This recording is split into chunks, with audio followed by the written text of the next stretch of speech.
Hola, buenas tardes, buenas noches, buenos días, dependiendo de dónde nos están sintonizando en este vasto planeta.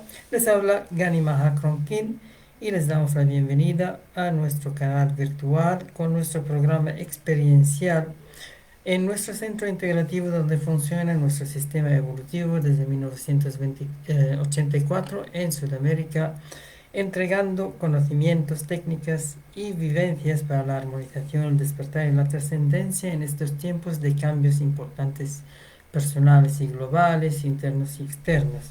Estamos en el proceso de enseñar, aprender y vivenciar, guiados por los objetivos principales de preformación con preparación sustentable y filosófica, reformación con recuperación saludable integrativa, conformación con capacitación educativa y disciplinaria y transformación con conexión espiritual y trascendente. En este sentido, realizamos una serie de actividades solo transvivenciales según programas trimestral y semanal que incluyen publicidad y entrevistas los días lunes en la tarde y en la noche, talleres psicofísicos los lunes, martes y miércoles en la tarde y en la noche, como yoga holístico ahora, más tarde tai chi holístico, mañana miércoles sanación holística, seguida en la noche con danza holística Yogchi.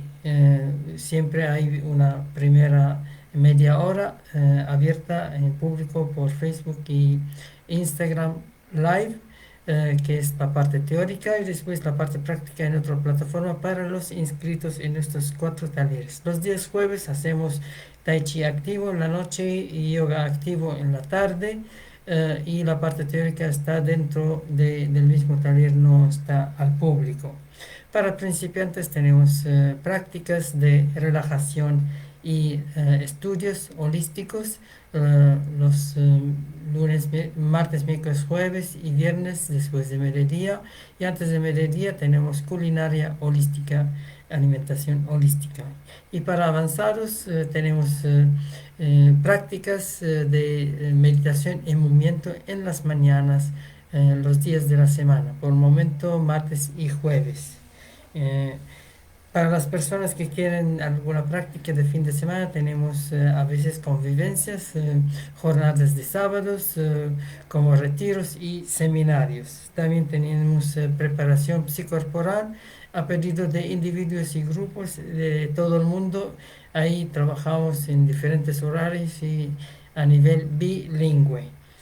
Tenemos terapias individuales, los que quieren estar con consejos, orientación, regresión, reprogramación, maestría y alquimia, y trabajo a distancia, trabajo de energía, ya que estamos todavía en cuarentena y a veces se presentan presencial aquí en nuestro centro, cerca de Santiago de Chile, pero muchas veces se puede hacerlos obviando la parte de masaje tailandés, imposición de manos directo, y otras técnicas directas.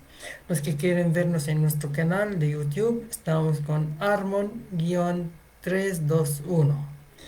Y los que quieren contactarnos para saber más detalles o ver alguna parte del programa, entonces ahí tienen que escribirnos a Magani Mahasa en Instagram o en Facebook.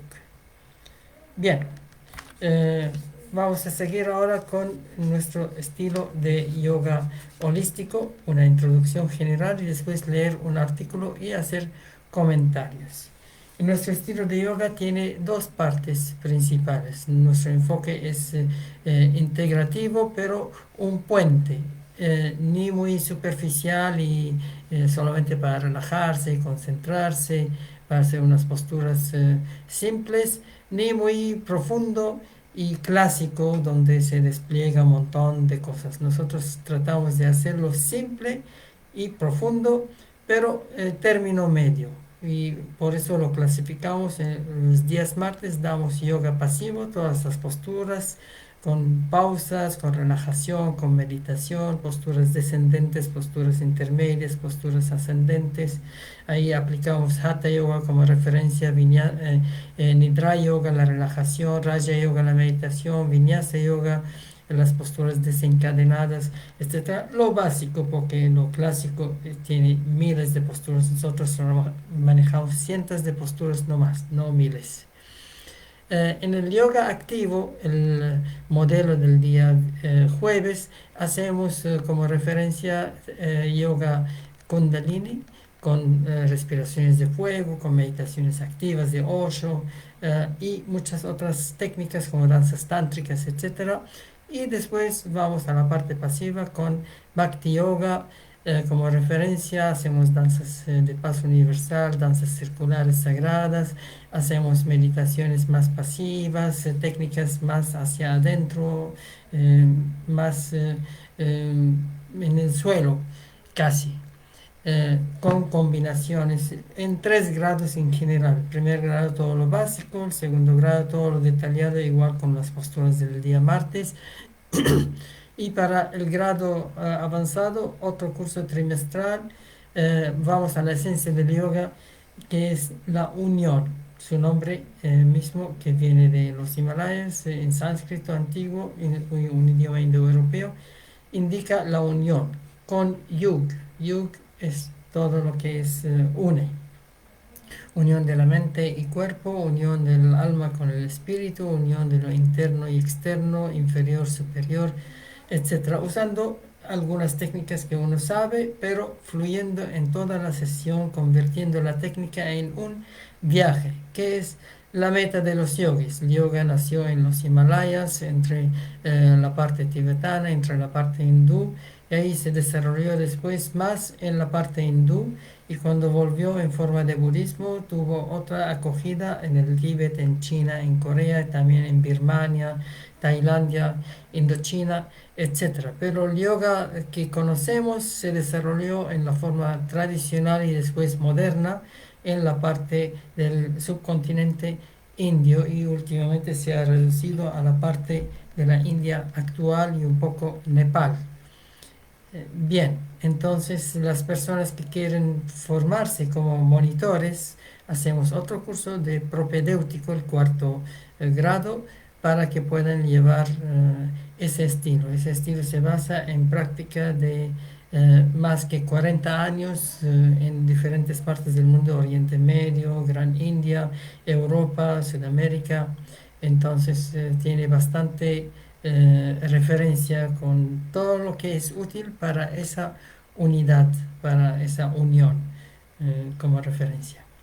Bien, vamos directo al artículo, un poquito largo, pero leemos lo que se puede y comentamos como de costumbre, y la persona que está atenta, está meditando, va a coger lo que necesita de este artículo.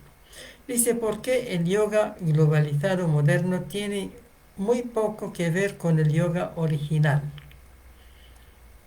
Eso fue escrito el año pasado. El yoga globalizado es muy distinto al yoga tradicional, cuya esencia tiene que ver con el ascetismo y la contemplación. El yoga nació como estilo de contemplación, de meditación, para autorrealizarse después de la caída famosa de un plano superior. Entonces, esta metodología es uno de varios métodos, va hacia la meditación y para esa trascendencia, para ese alineamiento de energías, de chakras, de nadis o meridianos, canales de energía, etcétera. Pero para meditar bien hay que sentarse largo rato con espalda recta, que no es fácil para mucha gente. Entonces hay que ablandar el cuerpo. Para ablandar el cuerpo hay que respirar profundo, que no es fácil. Para respirar profundo y tener una respiración abdominal plena hay que comer ligero, entonces hay que hacer alimentación y dieta.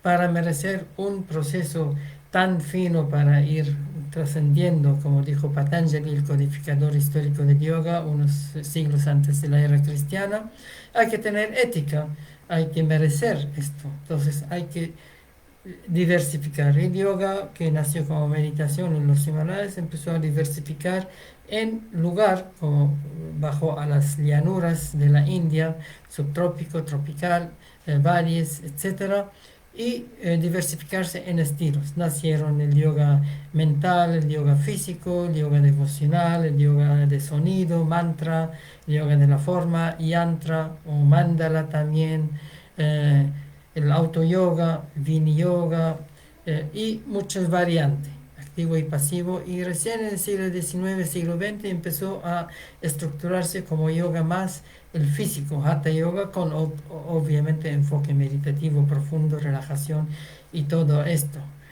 Y con explicación en inglés, porque antes se manejaba con sánscrito y los idiomas derivados de sánscrito como el hindi, el marathi, el nepali, el bengali, etcétera. Y los idiomas del sur de la India, que son dravídicos, pero fueron influidos por los arios que invadieron el sur melanésico y invadieron el este, que era más de la raza amarilla también.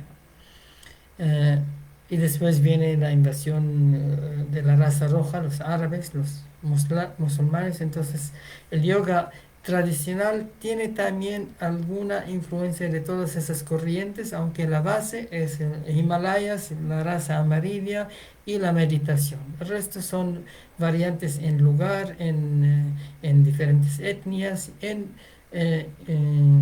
influencias posteriores hasta que llega a Occidente con todo ese bagaje, incluso el yoga devocional, que tiene mucho que ver con el yoga, el sufi, la, la, la tendencia devocional sufi, que llega de Oriente Medio.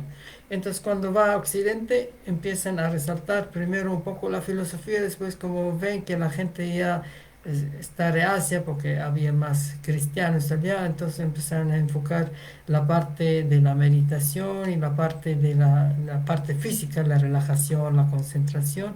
Y ahí nació el yoga moderno, las variantes como aeroyoga, acroyoga, yoga simplificado, sahaja yoga, etcétera.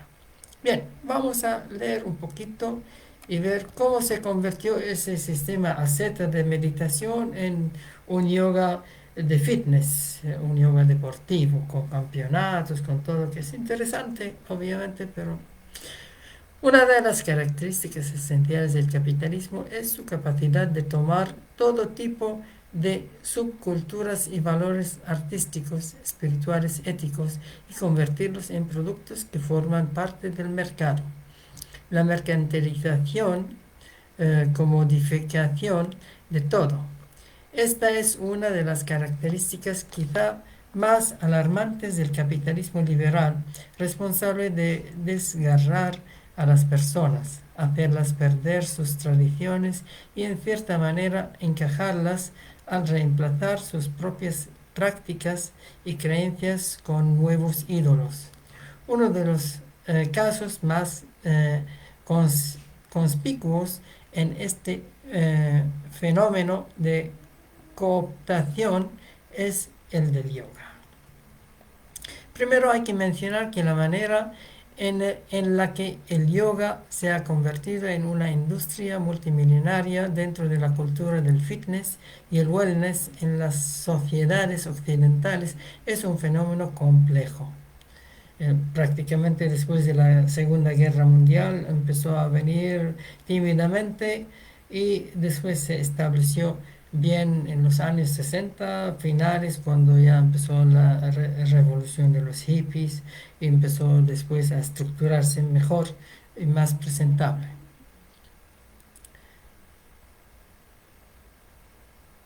No existe una única razón, un único culpable, una única explicación. Y tampoco necesariamente habría que sentenciar que esto es algo malo, pues el juicio dependerá de la visión del mundo o de las creencias que tenga un individuo. Prácticamente ahora el yoga es un patrimonio cultural de la humanidad, reconocido, incluso el gobierno hindú hace varios años que volvió más hacia la tradición y hizo todo un ministerio de yoga y ayurveda, medicina tradicional hindú, etcétera. Trató de patentarlo, que no es fácil porque ya es marca universal, planetaria. Entonces, cuando uno llega a territorio hindú, sí, hay más reglas, más restricciones y más cosas tradicionales, aunque modernizadas. Pero cuando uno está afuera, cualquier cosa puede ser yoga. Incluso algunos ya no ponen yoga, ponen stretching, posturas, lo adicionan, adhieren a otras disciplinas. Uno hace su danza, su gimnasia y termina con algunas posturas de yoga. Y muchos usan pilates, que se parece al yoga, pero para la parte terapéutica, para la espalda, la barriga, etcétera. Entonces, complejo y no es fácil agarrar como un yoga que viene de la India, que es meditativo, que es postural específico. Asimismo, hay que señalar, por supuesto, que el hecho de que el yoga globalizado contemporáneo esté muy alejado de los diferentes tipos de yoga que se han practicado en la India a lo largo de la historia no significa que la práctica del yoga en Occidente no pueda ser benéfica para las personas o que no se encuentren, aunque sean muy pocos, lugares o maestros en Occidente que practican formas de yoga cercana a la esencia del yoga, tomando con un grano de sal la noción de esencia. Finalmente, es importante agregar también que no existe un único yoga, un yoga auténtico, hegemónico, que refuta a los demás. La historia del yoga, como la ha estudiado Mark Singleton, es una historia dinámica de innumerables cambios e invocaciones, pese a que en la India moderno o, muchos hablan de un yoga eterno, revelado. Así que algunas personas verán el yoga postural moderno o yoga globalizado solamente como una nueva etapa en la evolución del yoga, depende cómo se plantea y se hace. El mismo primer ministro Nehru, el anterior primero en realidad, hace algunas décadas ya declaró que el yoga tenía que recurrir a la ciencia para evolucionar. Yoga asceta, yoga de las montañas, de la meditación, yoga puro. Ahora bien, habiendo dicho lo anterior, debemos señalar que sí es posible hablar de una serie de características esenciales que comparten los diferentes tipos de yoga que tradicionalmente se practican en la India y notar que esas características no aparecen o aparecen de manera sumamente marginal en el yoga globalizado, un fenómeno que se encuentra también ya en la India actualmente. Por ello, algunos sadhus o ascetas incluso hablan de dos tipos de yoga. El yoga refiriéndose al yoga globalizado, que es mayormente una forma de gimnasia, y el yog, usando la palabra en hindi equivalente al sánscrito yoga. En hindi tienden a comer el A al final de muchas palabras que terminan con A, que no necesariamente que sean femeninas. En sánscrito el A corta es masculino, por eso el yoga. El A largo es femenino. La sadhana, la meditación. El yoga moderno es visto como una forma de obtener dinero y celebridad entre estos devotos, lo que captura el ethos de la cultura secular moderna. Singleton anota que el yoga al llegar a Occidente es traducido y reinterpretado dentro del marco conceptual de la sociedad occidental moderna y sus particulares aspiraciones, así como su concepción particular del cuerpo. En otras palabras, en una sociedad que piensa en términos de ciencia, psicología, fitness, wellness, etc., el yoga es visto como algo que encaja en estos modelos. Prácticamente cuando dice yoga significa posturas, un poco de relajación, quizás concentración, pero así meditación para autorrealizarse, para trabajar los chakras, para la parte energética, casi es muy secundario, muy avanzado, muy especial. No, no va con un yoga que hace bien a la relajación, a la concentración y al cuerpo para estirarse, para ser blando. Aunque el yoga lleva décadas siendo una disciplina altamente popular en el mundo occidental, la academia no había estudiado de manera seria el yoga hasta hace poco. particularmente el Hatha Yoga Project de James Mallinson y Mark Singleton. En tiempos recientes ha producido una serie de estudios etnográficos y textos académicos que nos permiten entender tanto la historia del yoga como su panorama contemporáneo. Obviamente el yoga es prehistórico, antes de que haya escritura, había siempre yoga. Había gente que practicaba para reconectarse con la esencia, etcétera. Después, cuando nacieron las escrituras tradicionales hace 4000 años más o menos, Mohenjo-Daro, etcétera, ahí se mencionaba el yoga, que había ese yoga. Después, recién 2 siglos o 4 siglos antes de la era cristiana, se codificó el primer escrito de yoga, Patanjali, Yoga Sutra.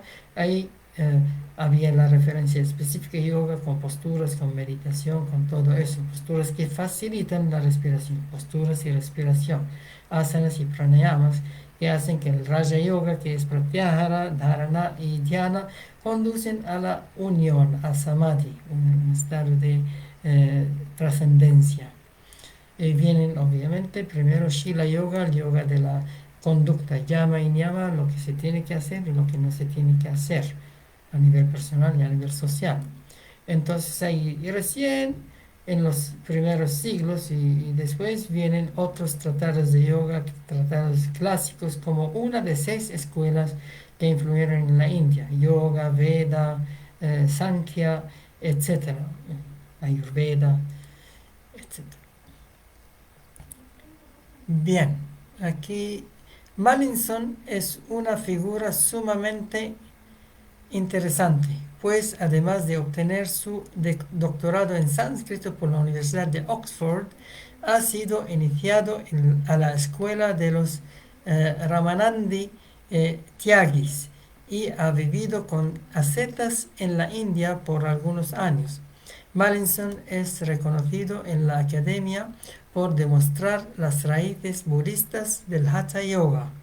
Aunque el budismo es una revelación, un arreglo posterior, 500 años antes de la era cristiana, hay el inicio, entonces una reforma en el hinduismo, y recoge algunas partes del yoga, no tanto yoga físico, y después va con toda una filosofía de vida.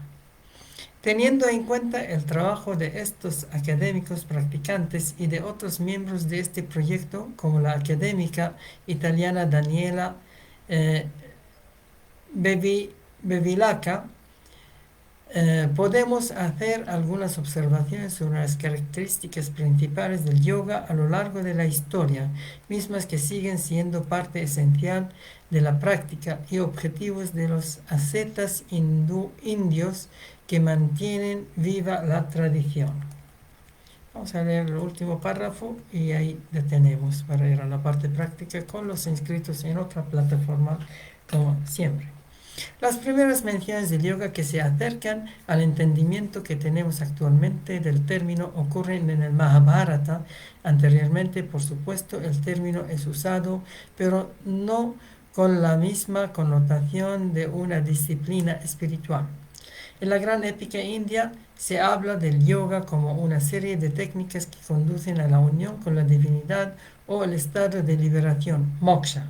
Liberación completa, porque liberación parcial es mukti, significa uno sale del teatro pero sigue ligado a los maestros ascendidos, la esfera reflectora, etc. Se desprenden 3 caminos o margas o yogas para alcanzar la unión con lo divino: la contemplación, la acción y la devoción. Significa Raja Yoga, Karma Yoga y Bhakti Yoga. Ahí de simple. En la historia del pensamiento, o en vez de Raja Yoga, mejor decir Jnana Yoga. Jnana Yoga es yoga de la contemplación, de la reflexión, porque Raja Yoga es el yoga técnico de técnicas de respiración, concentración, introversión, etc. Entonces es paralelo. Es el yoga grande. El yoga pequeño, ahí viene la parte técnica, el Hatha Yoga, Raja Yoga, Kundalini Yoga, etc.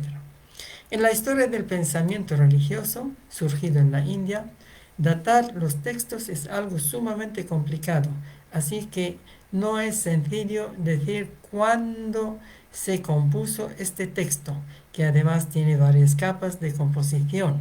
Sin embargo, probablemente un poco después tenemos el primer gran texto del yoga, a veces llamado el yoga clásico, los Yoga Sutra de Patanjali, el texto del cual se deriva la práctica conocida en Occidente como Ashtanga Yoga, el yoga de los 8 miembros. Ashta es 8, Anga es ángulo, 8 pasos. Es aquí donde se crean los primeros lineamientos para la práctica del yoga, los cuales siguen influyendo de manera importante no solo a los practicantes del Ashtanga o del famoso Raja Yoga, sino a todos los practicantes del yoga, incluyendo el Hatha Yoga, el yoga psicofísico que incluye asanas, posturas y pranayama, el control respiratorio, el aire vital. Tomando en consideración los 8 miembros o elementos del yoga clásico, podemos ver rápidamente por qué el yoga que se practica en Occidente está muy alejado del yoga clásico. El yoga de Patanjali tiene como precondición la práctica de yama y niyama, la ética o Shila Yoga. Los yamas son restricciones a las cuales el practicante debe someterse. Esas restricciones son similares a los 5 preceptos budistas: no matar, no robar, abstenerse de tener sexo, no intoxicarse y no mentir. Y de hecho existen buenas razones para creer que el budismo fue una importante influencia en el yoga de Patanjali, porque el budismo clásico, 500 años antes de la era cristiana, Patanjali 400 o 200 años antes. Entonces es evidente que hay cierta influencia. Los niyamas son conductas de purificación tanto física como mental que deben hacerse.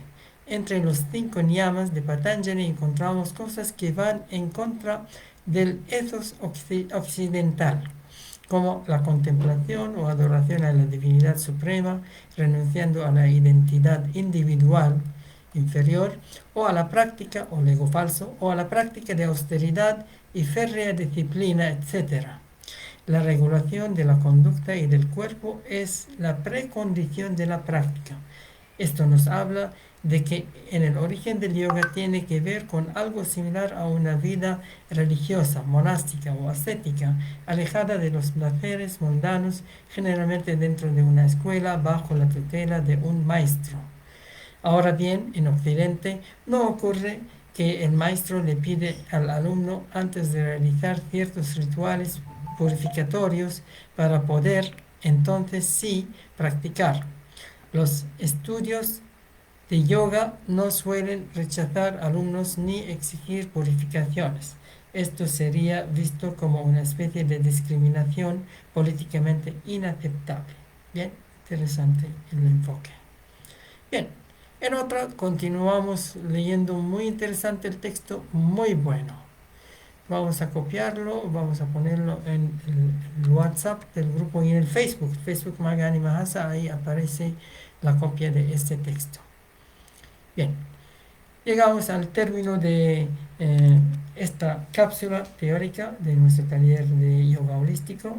Enseguida vamos a ir en otra plataforma con los inscritos. En la parte práctica hoy nos toca el yoga pasivo, más posturas con un poquito de calentamiento, con balanceos al inicio, especial de nuestra escuela, después posturas descendentes, después relajación, Hatha Yoga y Nidra Yoga, después posturas intermedias para sentarse bien, para meditar, Raja Yoga, y después posturas ascendentes, Vinyasa Yoga, saludos al sol, a la luna, a las estrellas, etc. Bien, muchas gracias y seguimos con la flauta hindú, un raga, Raga Yaman, como base para terminar esto.